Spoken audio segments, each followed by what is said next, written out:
secretly. I did a test on a newborn baby and found that he was not mine. I am going to tell this. At the family gathering, she had a baby recently, 2 weeks ago. My wife started getting really weird with her phone about mid-pregnancy. And she's told me about her coworker who brags about sleeping with a ton of women, including married women, and even bragged about fathering a child and another man unknowingly raising it. I think he's a pos, but I thought my wife was telling me this as a way of conveying how horrible he is.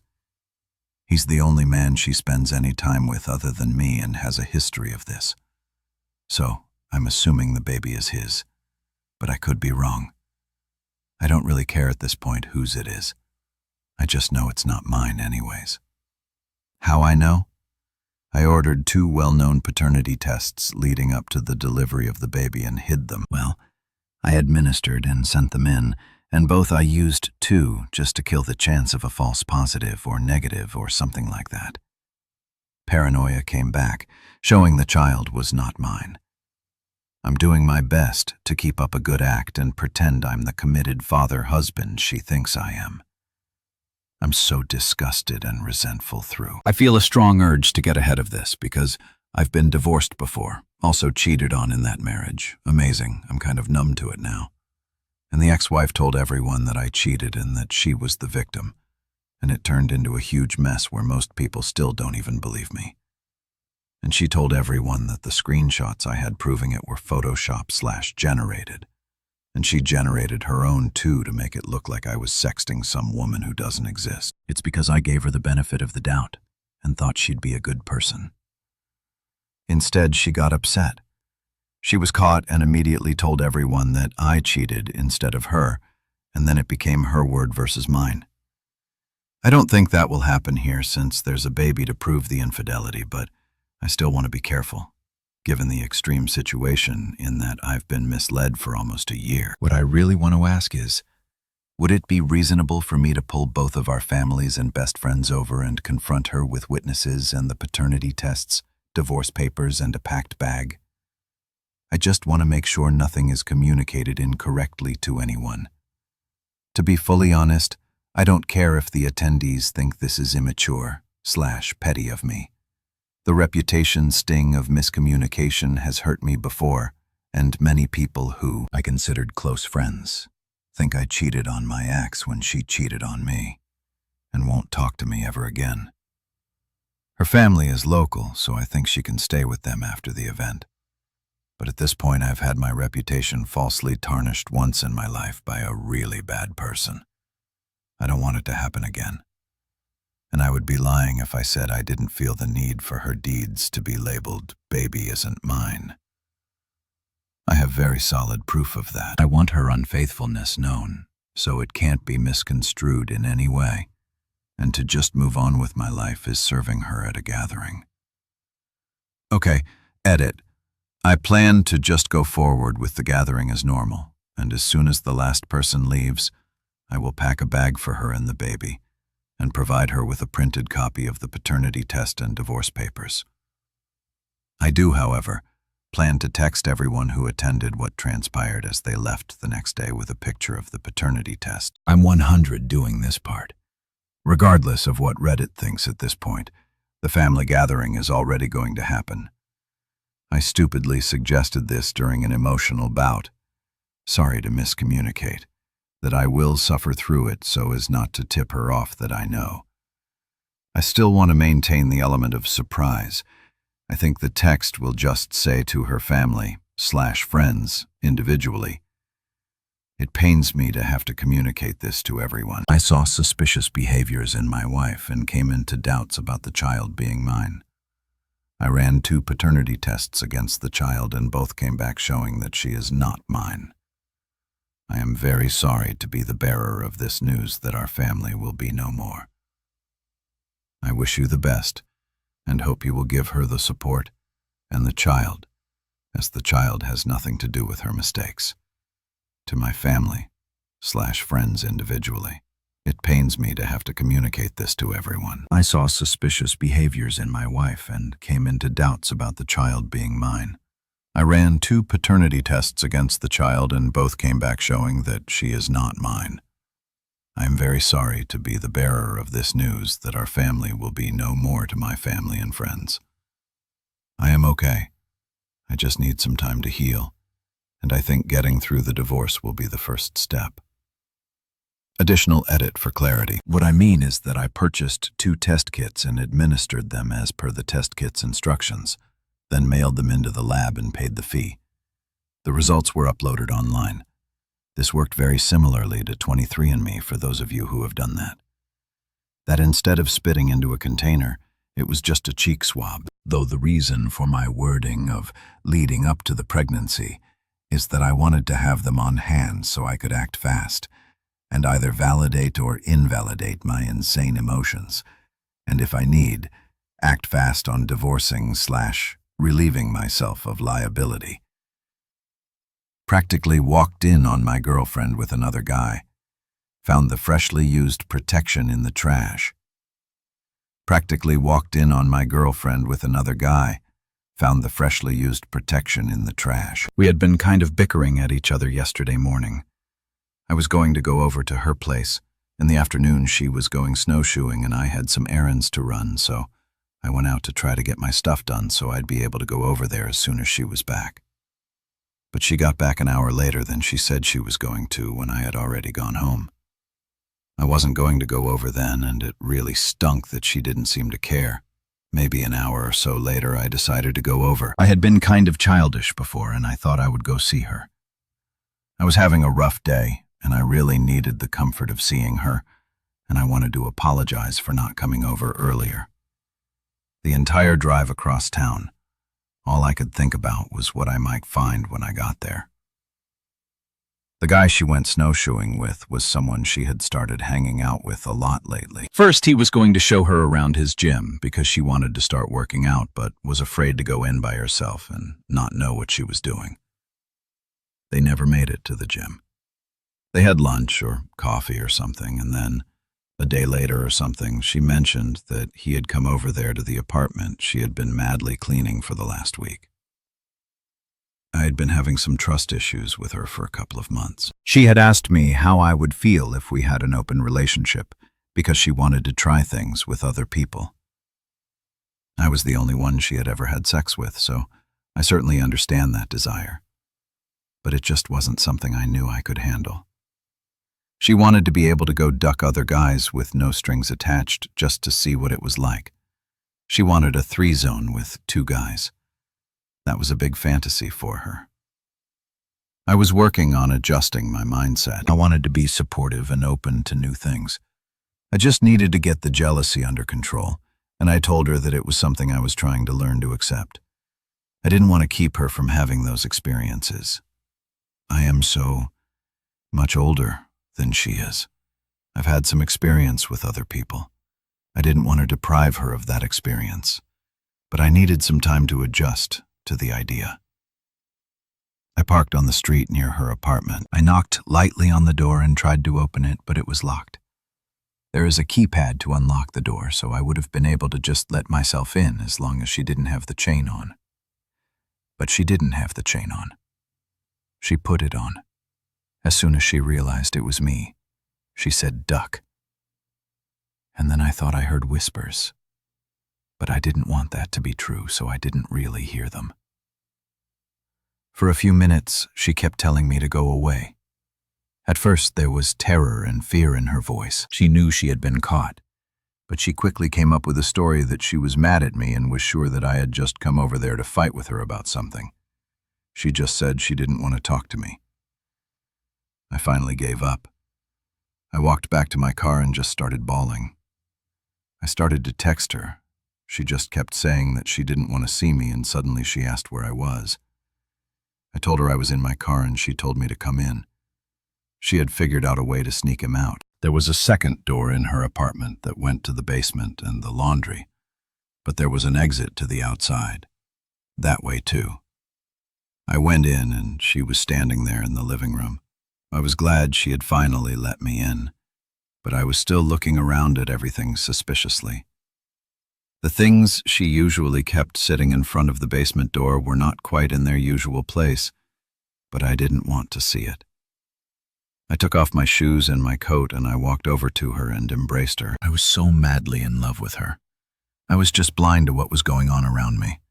She started telling me something about the cat or something and led me into the kitchen. There was no reason to go in there afterwards, of course. I realized she was giving him time to escape where I wouldn't see him through the window. She invited me into her room. We usually spend our time there cuddled up in bed. The pillows were arranged one next to the other. I could see what I later realized was panic in her face when she saw the stains of her own wetness on the sheets. I saw them, but I still didn't see them. We talked and cried and went on about how hard it was for us that we couldn't be together as much as we wanted. How she felt like she was giving up her dreams for me. She didn't apply for some summer internships out of state. She didn't apply to any other colleges, and in there somewhere left unsaid but still heard that she was giving up on a host of sexual experiences that she longed to have, that she wasn't really giving up. After all, I laid there in bed with her. It makes my skin crawl and I want to vomit. But we laid there and talked and cried. She climbed over me to grab a Kleenex. Either she realized that the used protection or wrapper was still sitting on the top of the garbage can, or maybe had just been sitting on the bedside table. It did strike me as odd that she didn't just ask me to hand the tissues to her, but as she straddled me, I declined to care. We talked and it seemed we had worked things out. Things had been rocky for us for months, partly because I hadn't really trusted her for some time. But I had written it all off to my depression and my anxiety. I just called those thoughts my demons. She had to go to work, so she got ready. She stood there in front of me and changed her shirt. She had dressed in a hurry, obviously, so she was only wearing a tank top and a pair of sweats with nothing underneath. She snuck around the corner to pull off her pants and put some underwear on. I don't know if she didn't want me to see that she wasn't wearing any or what exactly. She was hiding from me then. That wasn't a usual thing for her to do. When she was ready, I was going to give her a lift to work. She always just walked. It wasn't far. I kissed her. I kept my lips on hers, and I could feel her tense. I kissed her again, but now she had lowered her head to avoid it somewhat. I took her to work. She was texted furiously as we drove. I can only assume, to him, to fill him in on what happened after he left. Maybe to tell him that I hadn't suspected anything, but I suspected everything. I pulled away from the parking lot and went straight back to her apartment.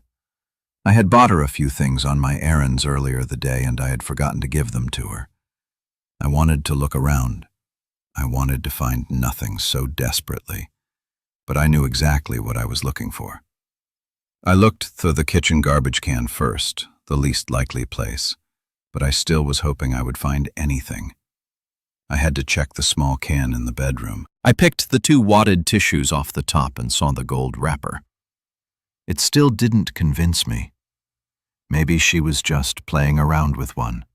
She did that from time to time, put one on a toy or something. I reached in and pulled it out. Protection, heavy and full of male seeds. At that moment I died. I sent her a text to tell her that I had gone back into her apartment, but I had looked in the trash. I didn't expect her to get it unless she had a break in a few hours or 6 hours later at the end of her shift. But my phone notifies me when she sees my texts. I sent 3 messages to her. Each one was seen with no reply. Eventually, she writes back something about that. She was sorry then that she had left work, that she had thrown up. She asked for some confirmation that I wasn't going to hurt myself. I've attempted it, although feebly once before she tried to call and I rejected it. The last I heard was a text a few hours later. Simply, "Be well." The ellipsis was replaced by her pet name for me. I have no one I can talk to about any of this. I didn't sleep much last night. I woke up thinking it was much later, but I had only managed to stay asleep for an hour. I wrote her a rather lengthy email. I needed to explain everything.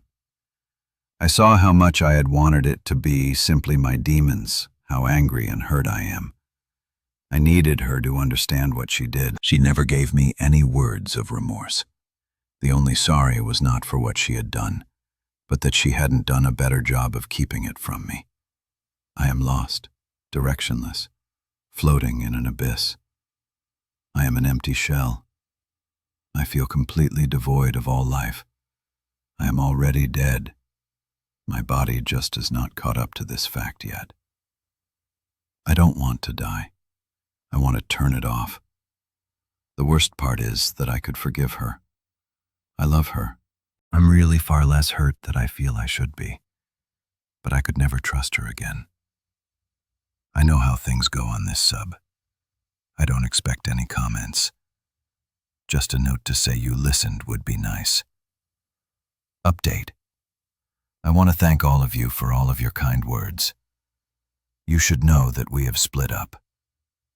Our relationship had been rocky for several months. It was bound to end. I just wouldn't let it go. I'm so much older than her and she has a lot of growing up to do. She's not ready for me yet. I went to work today. I made someone come with me on my route. I couldn't be alone. I was afraid I'd steer myself into an oncoming truck. I've had the last hour at home by myself. We talked a little this morning. I to be her friend, even though she did this horrible thing to me. I've been where she is today. Hell, I've been where I am now before more than once. I sure know how to pick them. All the more reason that it is so hard not to blame myself, though for times I'd been through. This part of me still cares and wants to help her figure it out without having to go through the decade of pain and misery that I experienced trying to figure out life for myself. I need some time away, a little time to heal, a little time to detach. I don't think that's ever really going to work, though. Keep reading and you'll find out what I just found out. I asked her about STDs just now. She's dancing around the question a little. That's not very promising her, and I hadn't done anything before. She hooked up with this guy, but she apparently blew some other guy a few weeks ago. I'll have to go get tested then. I feel like I'm going to be sick. I'm home by myself now.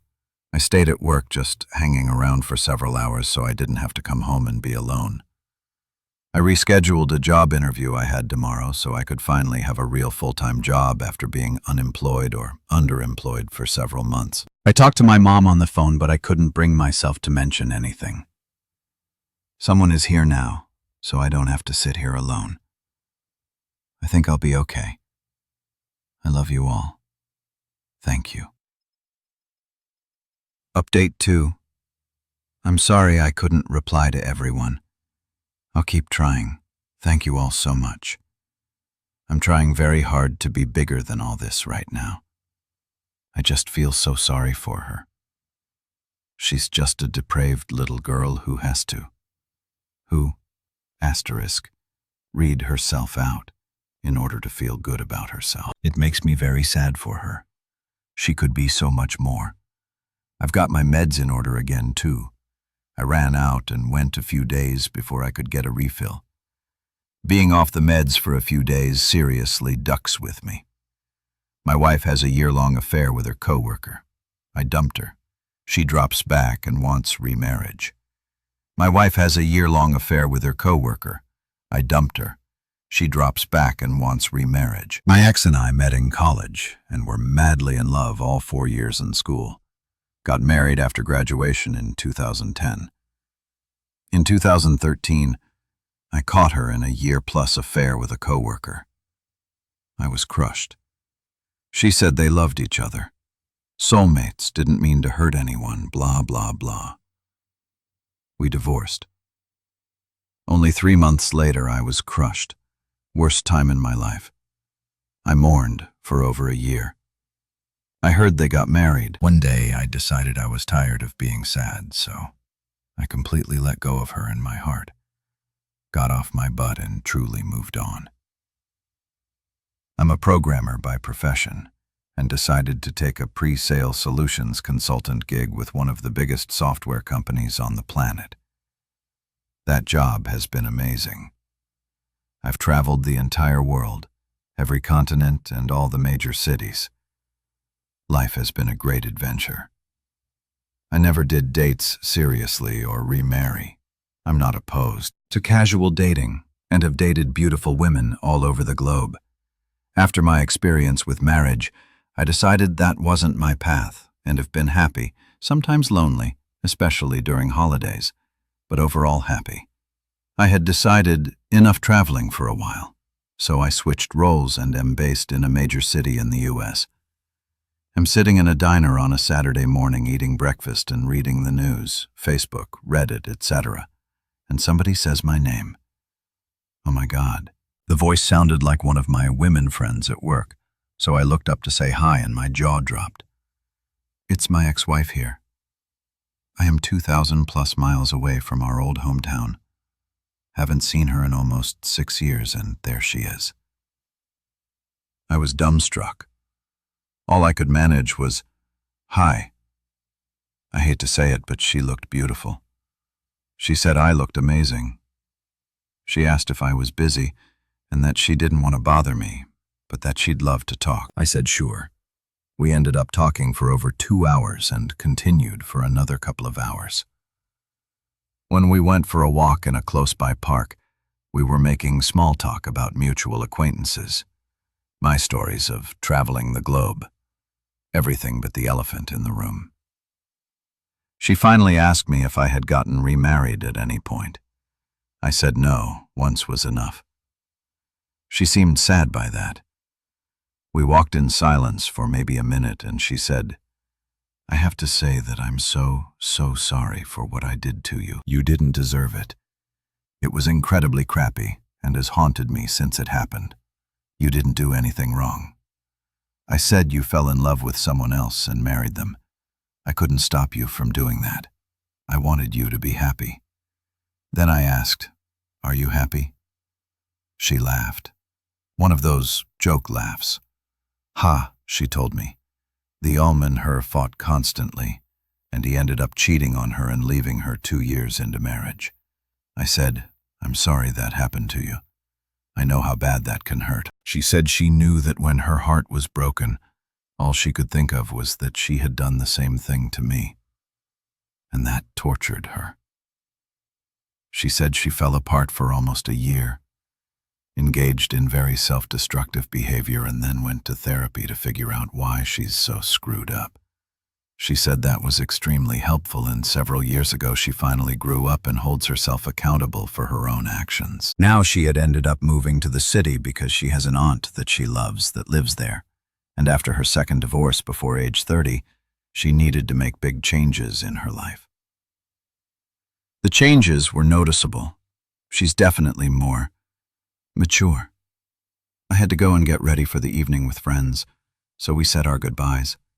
We exchanged contact info and agreed to go have coffee and talk more. We have been doing that. We're both single. I guess there's no harm.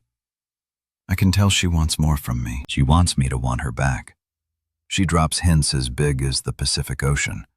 I'm not dumb. I have to admit, she still has that certain something that just makes my heart skip a beat. Something I can't describe. Something I hadn't found in anyone else since her. I guess it's chemistry between us. To be honest, I want to be more than friends. I want to hold her and kiss her. She wants that too, but yet I've made 0 moves. What holds me back? Fear. I'm afraid of getting hurt again. If she had been a casual girlfriend that dumped me, I would have shaken it off and moved on quickly. She wasn't, though. She was my wife and the love of my life. I used to dream of her somehow coming back into my life. Well, here it is, and I'm scared, crapless. I don't know if I can give her that much of myself again. I'm way more protective of my heart now. We've both grown a lot, and the past seems like 100 years ago. If she wasn't who she is, I'd already be head over heels in love I struggle with. Do I pursue love with her again, or do I leave the past in the past? It sounds cliché, but it just had to be her. Of all the people I could have met here, it had to be her. Update. I've gotten so many requests for an update. I have one, but was hesitant to post because in this sub I take a lot of grief. The update is, we got remarried over the Christmas holidays and we're now pregnant. She has grown a lot as a person. So have I. We're not kids anymore. We're in an adult relationship, and it's much better than before. Throw in the chemistry we've always had, and it's wonderful. I couldn't be happier. I do want to address the accusations that she tracked me down. She didn't. She had moved to our current city before I did. She really had moved on, went to therapy, and had grown a lot as a person. I just happened to be in that diner. We think it had to be fate or some type of intervening force. Neither of us are religious, but the astronomical odds of us running into each other, both single and in a city neither of us had ever lived in, are hard to ignore. Obviously, the universe had a plan for us. I wish all of you good luck. My only advice is, don't close your heart. You never know who will stroll into your life.